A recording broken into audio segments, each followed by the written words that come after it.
আজ আমি করেছি খুব সিম্পল কিন্তু সুস্বাদু একটি রান্না করেছি বাঁধাকপি রান্না। বাঁধাকপি তো আমরা সকলেই খেয়ে থাকি, তবে এই পদ্ধতিতে বাঁধাকপি রান্না করলে এর স্বাদ হয় অসাধারণ, একেবারে দুর্দান্ত। তাহলে চলুন এবার রেসিপিটি দেখে নেওয়া যায়। এখানে প্রথমে কড়াই তেল গরম করে দিয়ে দিচ্ছি পেঁয়াজ কুচনো আর মরিচের ফালি। এই রান্নাতে কিন্তু কাঁচামরিচ একদম ম্যান্ডেটরি। শীতকাল, সাথে শীতকালীন সবজি আর কাঁচামরিচ এ যেন পারফেক্ট কম্বিনেশন। এখানে মরিচ পেঁয়াজগুলোকে একটু ভেজে নিয়ে আমি দিয়ে দিচ্ছি কেটে রাখা বাঁধাকপি আর আলু। এখানে আলু আমি টেস্টের জন্য ইউজ করেছি। আমার কাছে পার্সোনালি আলু অনেক পছন্দের একটা সবজি, যে কোনো সবজির সাথে আলু দিলে যেন পারফেক্ট ভাবে মিলে যায়। আর এই তো এবারে আমি এখানে দিয়ে দিচ্ছি হলুদ গুঁড়ো, সামান্য মরিচ গুঁড়ো, দিয়ে দিচ্ছি লবণ, আদা রসুন জিরে বাটা, সাথে দিয়ে দিচ্ছি কয়েক টুকরো মাংস।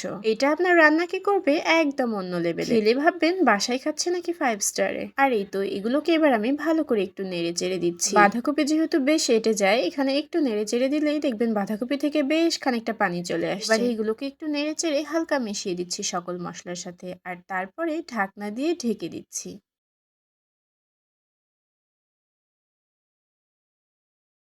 এবারে আলতো হাতে বাঁধাকপিগুলোকে একটু মিশিয়ে দিচ্ছি। অনেকে মনে করেন বাঁধাকপি মানে সাদামাটা, কিন্তু ঠিকভাবে রান্না করলে এই বাঁধাকপি কিন্তু ভাতের আসল বন্ধু। কম তেলে, কম মশলায় আর বাঁধাকপির একটা নিজস্ব মিষ্টি স্বাদ তো আছেই। এই রান্নায় আলাদা করে কিছু করতেই হয় না। কথা বলতে বলতে আমার রান্নার প্রায় শেষ পর্যায়ে চলে এসেছি। এবারে একটু নেড়ে চেড়ে পানি একদম শুকিয়ে আসলে, তেল বের হয়ে আসলে দেখবেন আপনার রান্না কমপ্লিট। এইভাবে বাঁধাকপি রান্না করলে এর স্বাদ হয় অসাধারণ, একেবারে দুর্দান্ত। গরম ভাত, পরোটা বা রুটি সবকিছুর সাথে এই রান্না লাগে অসাধারণ, একেবারে দুর্দান্ত। কেমন লাগলো রেসিপিটি অবশ্যই কমেন্ট করে জানাবেন। আল্লাহ হাফেজ।